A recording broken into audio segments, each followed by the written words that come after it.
Skin type के लिए है, आपको यूज़ करना चाहिए नहीं करना चाहिए, ऑयली स्किन के लिए कैसा है, कॉम्बिनेशन स्किन के लिए कैसा है, ड्राई स्किन के लिए कैसा है, literally I have covered everything. बस आप स्किप मत करना और अच्छे से मेरी बात को सुनना। Hello everybody, welcome back to my YouTube channel.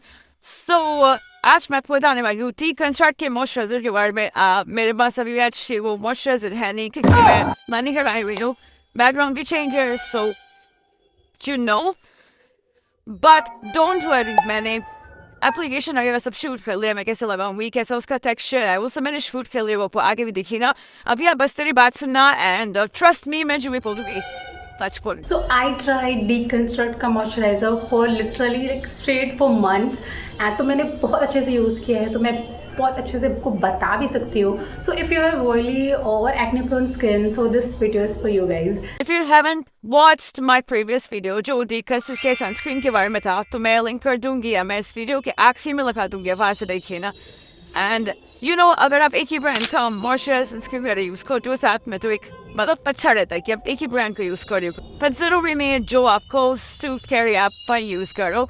So I got it for 300। मैंने साथ में परचेज किया था सनस्क्रीन प्लस मॉइस्चराइजर जो मुझे 600 पड़ा था एंड साथ में मुझे एक फ्री भी मिला था, 5 mg का मॉइस्चराइजर वो फ्री मिला था। एंड मैंने इसके वेबसाइट ऑफिशियल वेबसाइट से ही परचेज किया था। मैं यही रिकमेंड करूँगी आप जो भी परचेज करो उसके ब्रांड के ऑफिशियल वेबसाइट से करो, क्योंकि आपको रियल प्रोडक्ट्स मिलेंगे। कुछ आजकल बहुत है कि फेक प्रोडक्ट्स मिलते हैं मीशो पे, अमेजोन पे, पता नहीं जो भी है, तो इट्स बेटर कि आप उसके ऑफिशियल वेबसाइट से। सो व्हाट इट क्लेम्स, ये क्लेम करता है कि ये नॉन ऑयली है, नॉन ऑयली हाइड्रेशन प्रोवाइड करता है, स्किन को बहुत काम करता है, सूद करता है, एंड साथ में इसमें लिखा हुआ है नॉन कॉमेडोजेनिक। इसका मतलब है कि ये पोर्स क्लॉग नहीं करता है। सो हम ऑयली स्किन वाले की प्रॉब्लम ही यही होती है कि इतना ऑयल सिक्रीट होता है, तो हमें चाहिए तो होता है कि ऑयल सिक्रीट ना हो, हम तरीके का मॉइस्चराइजर लगाएं, बट पोर्स क्लॉग करना बिल्कुल सही नहीं होगा कि हमारी स्किन के लिए। इनफैक्ट अगर पोर्स क्लॉग करने वाला कुछ भी अपने स्किन पे लगाओगे, आपको ब्रेकआउट्स आएंगे, आपको और ज़्यादा एक्ने आएंगे। तो ये बहुत अच्छा एक बहुत अच्छी चीज़ है जो इस मॉइस्चराइजर में है, बट ये क्लेम करता है। हाँ, मैं एक्सपीरियंस आपको बाद में बताऊंगी। इसमें लिखा हुआ है 3% NMF।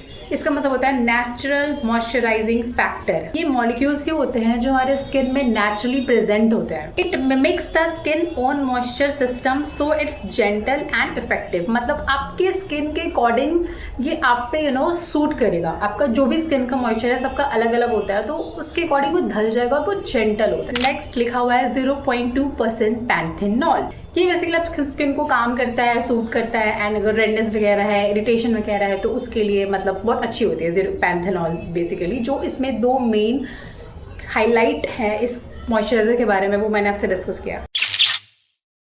इसमें ऑलरेडी रिटन है कि आपको पी साइज अमाउंट में लेना है, मतलब मटर के दाने जितना, तो मैंने उतना ही अमाउंट लिया है एंड इसको बहुत अच्छे से अप्लाई करना है। See it is literally a gel like, बहुत ही लाइट वेट है, बहुत आप देखो कितना क्यूटली एब्जॉर्ब हो रहा है, बिल्कुल मतलब स्टिकी नहीं है। ऐसा नहीं कि मैं लगा रही हूँ तो मुझे बहुत चिपचिप फील होगा या बहुत हैवी लगेगा, बिल्कुल ऐसा नहीं है। बहुत अच्छे से स्किन में एब्जॉर्ब हो जाता है और कोई भी ऑयली सब बिल्कुल फील नहीं हो रहा मुझे, और बहुत ही अच्छा मैट फिनिश देता है। तो अगर आपकी भी स्किन मेरी तरह लाइक कॉम्बिनेशन स्किन है कि ये एरिया बहुत ऑयली रहता है और ये एरिया ड्राई रहता है, ट्रस्ट में ये है बहुत ही अच्छा मॉइस्चराइजर है। बहुत टाइम के बाद मैंने कोई इतना अच्छा मॉइस्चराइजर यूज़ किया है, ट्रस्ट मी। पहले मुझे इतनी नॉलेज नहीं थी, तो जो भी मम्मी लाती थी, जो भी घर में आता था, मैं लगा लेती थी, and most of the time वो क्रीमी होते थे, ठीक है। तो मेरा है कॉम्बिनेशन स्किन, तो अगर मैं इतना हैवी क्रीम बेस्ड कुछ भी लगाऊंगी ना, चाहे सनस्क्रीन हो, मॉइस्चराइजर हो, मुझे ऐसा लगता था इस स्किन पे एक लेयर चढ़ी हुई है। मुझे बहुत अकबक फील होता था, मतलब ये क्या है, मुझे बिल्कुल ऐसा लगता था मैं सांस नहीं ले पा रही हूँ, मेरी स्किन सांस नहीं ले पा रही है। तो ऐसा आपको इसमें कुछ भी फील नहीं होगा, ट्रस्ट मी। मेरा कॉम्बिनेशन स्किन है, मुझे पता है कि किस टाइप की चीज़ें कॉम्बिनेशन स्किन के लिए सही होती है। And if you have dry skin, तो अगर आप समर में यूज़ कर सकते हो। समर में इतनी स्किन आपकी ड्राई नहीं होती है, अगर होती है तो मत यूज़ करना। अगर समर में भी आपकी स्किन नॉर्मल सी होती है तो सच में आप यूज़ कर सकते हो, बहुत अच्छा होगा आपके लिए भी। और ये भी नहीं है कि ये लगाने के बाद स्किन बहुत डल सी हो जाएगी, क्योंकि बहुत सारे मॉइस्चराइजर में ऐसा भी होता है कि अगर आप लगाओ, मतलब अगर आप फेस वॉश करके आ रहे हो तो बहुत गोरे गोरे दिख रहे हो, और जैसे आप कुछ मॉइस्चराइजर क्रीम कुछ भी लगाओ तो आप डल हो जाओगे, क्रीमी बहुत ऑयली सब दिखता भी है, मतलब फेस पे से ऑयल हो, ठीक है, तो ऐसा कुछ भी नहीं है, बहुत अच्छे से ऑब्जर्व हो जाता है और बहुत अच्छा फिनिश देता है। नॉन ऑयली है, बहुत अच्छा हाइड्रेशन प्रोवाइड करता है, क्विकली ऑब्जर्व हो जाता है। इनफैक्ट इसमें लिखा हुआ भी है कि आप AM और PM दोनों टाइम यूज़ कर सकते हो। मैं बेसिकली रात में यूज़ नहीं करती हूँ, रात में मैं सीरम यूज़ करती हूँ मिनिमलिस्ट का, जो इसके पे मैंने वीडियो बनाया है। इनफैक्ट पूरी बॉटल ख़त्म कर दी है मैंने, तो अब नहीं देखा तब वो भी देख लेना। इंग्रेडिएंट्स में अच्छे यूज़ हुए हुए हैं, लाइक ग्लिसरीन है, एलोवेरा एक्सट्रैक्ट है, पैंथेनॉल है, तो ये सारी चीज़ें हमारे स्किन के लिए बहुत अच्छा है। कोई भी सल्फेट, पैराबेन ये सब नहीं है जो हमारी स्किन को रेडनेस, इरिटेटेड बना देगी या कुछ सूट नहीं करेगा, इन्फेक्शंस हो सकते हैं, ऐसा कुछ भी नहीं है।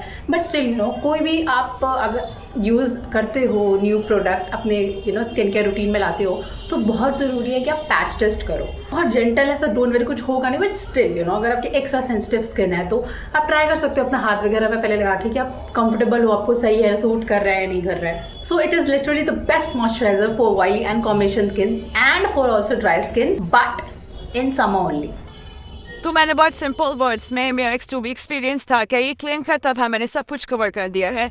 एंड मुझे एज सच तो कोई नेगेटिव पॉइंट्स इसके नहीं लगे हैं, सो डेफिनेटली ये ख़त्म होने के बाद मैं इसको रीपर्चेज ज़रूर करूँगी। एंड इसके रिलेटेड आपकी कोई भी क्वेरीज हो, कुछ भी जानना हो, सनस्क्रीन के बारे में जानना हो, वो वीडियो भी देख लो, तो कुछ भी पूछना हो तो कमेंट ज़रूर करना। एंड अगर मैंने आपकी ज़रा भी हेल्प की हुई हो तो आप मेरी भी हेल्प करना कमेंट्स करके एंड सब्सक्राइब करके। Thank you for watching.